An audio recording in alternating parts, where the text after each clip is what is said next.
ये आकाशवाणी लखनऊ है। अब आप शाइस्ता बानो से इलाकाई खबरें सुनिए।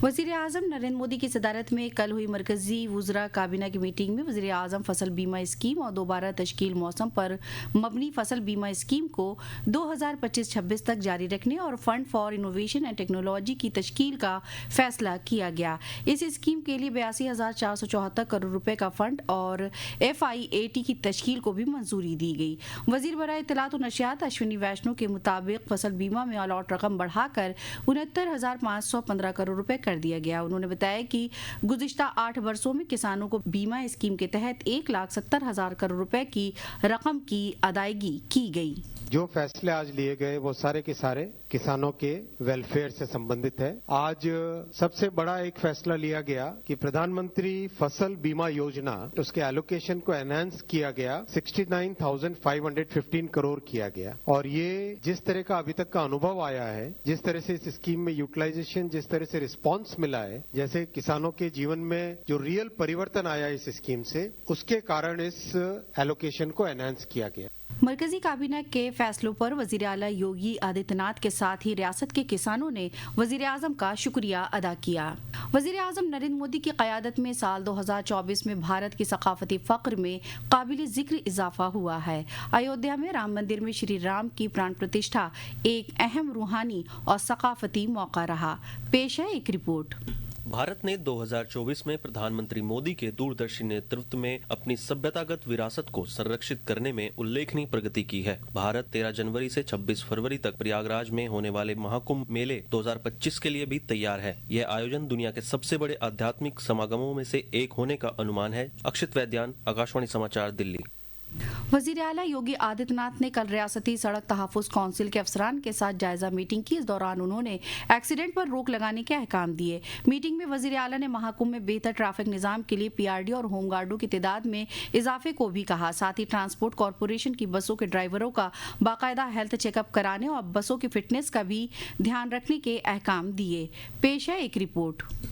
राज्य सड़क सुरक्षा परिषद की बैठक में मुख्यमंत्री योगी आदित्यनाथ ने कहा कि सड़क दुर्घटनाओं में हर वर्ष हो रही 23 से 25 हजार मौतें देश और राज्य की क्षति हैं। उन्होंने कहा कि 6 से 10 जनवरी तक स्कूलों कॉलेजों में सड़क सुरक्षा जागरूकता कार्यक्रम चलाए जाएं। उन्होंने अधिकारियों को 5 जनवरी तक सभी जनपदों में जनपदीय सड़क सुरक्षा समिति की बैठक संपन्न कराने को भी कहा है। श्री योगी ने एक ही वाहन का बार बार चालान होने पर लाइसेंस और परमिट निरस्त करने की बात भी कही। उन्होंने कहा कि इस कार्रवाई को फास्ट टैग से अनिवार्य रूप से जोड़ा जाए। आकाशवाणी समाचार कक्ष से तनवीर फातिमा।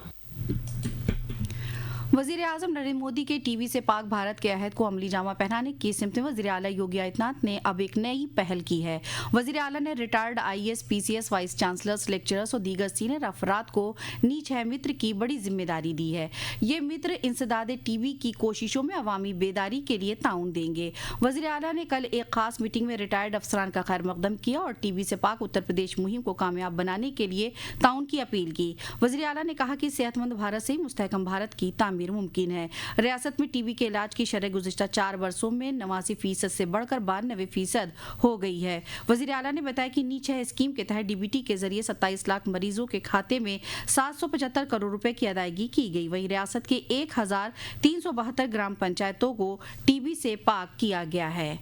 वज़ीर आला योगी आदित्यनाथ आज गोरखपुर के दौरे पर रहेंगे। इस दौरान वो तकरीबन 1533 करोड़ रुपए के तरक्याती प्रोजेक्टों का संगे बुनियाद रखेंगे। वज़ीर आला गवर्नमेंट एग्रीकल्चर स्कूल चरगावा के लिए इंतजामिया बिल्डिंग, किसान हॉस्टल, नथमलपुर में जोनल लेबोरेटरी की तामीर और राप्ती नदी पर नौसर से कालेसर तक 6 किलोमीटर के किनारे को मजबूत करने के काम में शामिल होंगे। महाकुंभ में अकीदतमंदों की सहूलत के लिए रेलवे ने सैरुकी सर्विस शुरू करने का फैसला किया। इसके तहत अयोध्या से बनारस और बनारस से प्रयागराज के लिए ट्रेनें चलाई जाएंगी। शुमाली रेलवे लखनऊ डिवीजन के मैनेजर SM शर्मा ने बताया कि यह खिदमत 10 जनवरी से शुरू हो जाएगी और मौनी अमावस्या के मौके पर 21 जनवरी के करीब कई स्पेशल ट्रेनें मुख्तलिफ रेलवे जोन के जरिए चलाई जाएंगी। महकमे मौसमियात ने उत्तर प्रदेश के कुछ मकामात पर आज शदीद सर्दी का इम्कान जाहिर किया। रियासत के तकरीबन सभी अजला में सर्द लहर की शुरुआत हो गई है। पहाड़ों पर हो रही बर्फबारी के चलते सभी अजला के दर्जे हरारत में तेजी से कमी दर्ज की गई। शुमाल उत्तर प्रदेश के कई अजला में कोहरे में इजाफे से आमदोरफ्त मुतासिर हुई है। सर्दी के मद्देनजर स्कूलों में सर्दियों की छुट्टी का ऐलान कर दिया गया है। इसी के साथ आकाशवाणी लखनऊ से इलाकाई खबरें खत्म हुई। अगला बुलेटिन दोपहर 2 बजे FM पर नश्र किया जाएगा।